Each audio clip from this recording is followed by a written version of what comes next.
got that. Cause you got that. Cause you got that.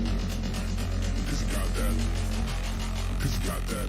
Like you, cause you got that. Something that I need in my life. So give it to me. Cause you got that. Like you, cause you got that. Hola. Sorry, a little colded up today, a little froggy in the throat.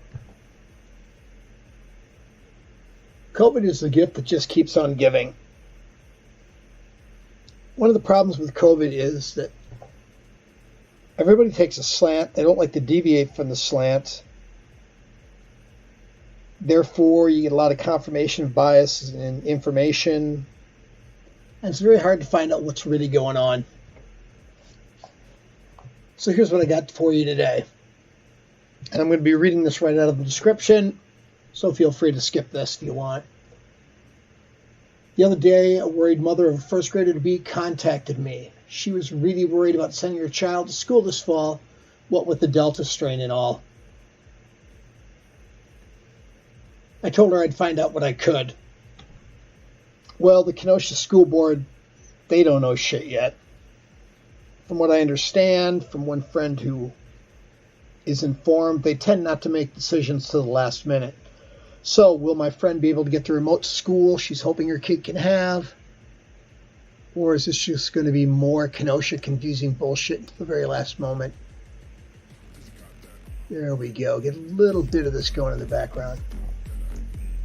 Anyways, so I got back to her with the confusing bullshit stuff. Told her she'd have to wait and find out. And probably 2 days before school, they would announce either there'd be remote classes or there wouldn't, or some stuff. But then I tried to find out more information on Delta variant because she wanted to know about that too. Let me get back on script.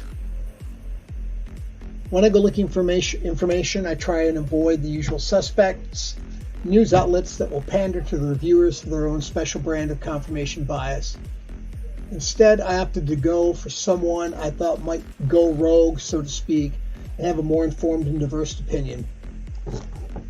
With followers of the words of a friend who is a libertarian, they are generally not seen as believing the COVID hype, who is a nurse, therefore she has seen some COVID shit go down firsthand, and most importantly, who just about died from COVID last year.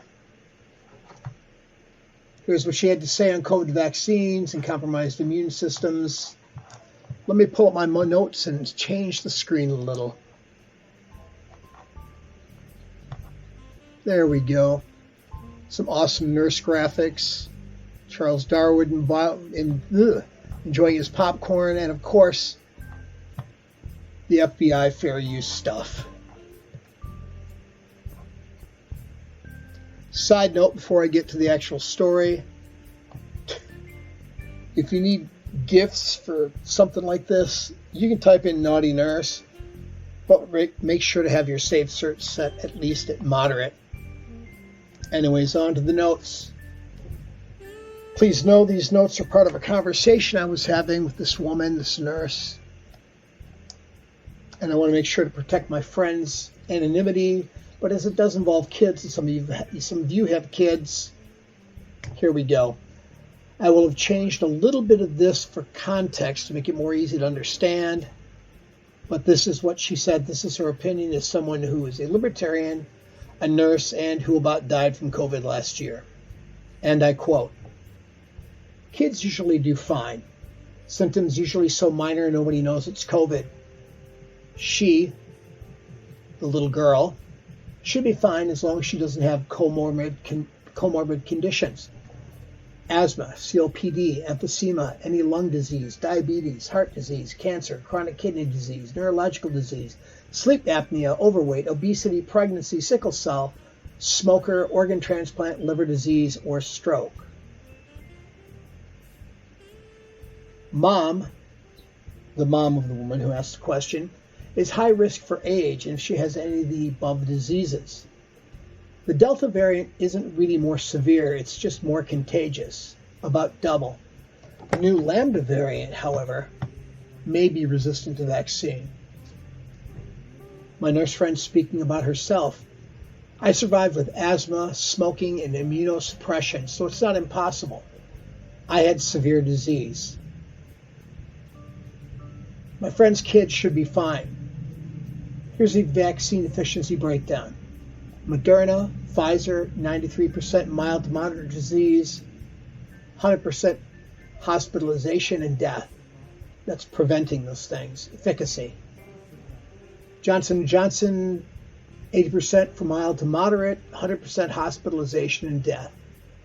AstraZeneca, 70% for mild to moderate COVID, 100% hospitalization and death. Pfizer and Moderna are 88% effective against Delta. The nurse said, just tell your friend I've been an RN for 5 years caring for COVID patients, and that my mom and I had it prior to the vaccine and almost died. And now I'm fully vaccinated via Pfizer. Those numbers, the numbers above, came from a peer-reviewed article. If your friend wants protection, she can get KN95 masks that will fit her and her mom. They're not expensive, and the more you buy, the better the discount. Google Bonafide mask.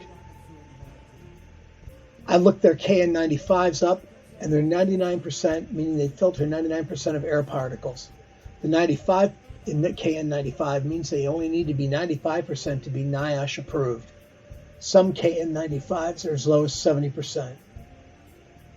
We don't know the long-term risk of We don't know the long-term risk of mRNA, but given the experience I had with COVID, I'd rather roll the dice on that than with COVID. But it's a personal decision. I respect everyone's right to choose whether to be vaccinated or not. Right now, the people in the hospital are predominantly unvaccinated. You could still get COVID, it would just be more mild. Your friend's daughter has the immune deficiency irritated bowel syndrome. That should not directly cause any danger to her. IBD treatment is usually with immunosuppressants like methotrexate and biologics, and those increase susceptibility to infection, but can prevent a cytokine storm where immune system attacks healthy lung tissue when overwhelmed. So more susceptible, but a plus in fighting it. My medications along those lines is what saved my life. Immunosuppressants attach to cytokine receptors, thus neutralizing them, and so no cytokine storm. Okay, kids, that is what my nurse friend had to say. She has chosen to get the vaccine, and she's happy to do so. But along with me, you do what you got to do. It's recommended, but you're going to make your own choices. I hope that was helpful to somebody for some reason. If there's anything else I can do or any questions I can answer, please feel free to ask them in the comments. You all have a good day, and we'll talk to you later.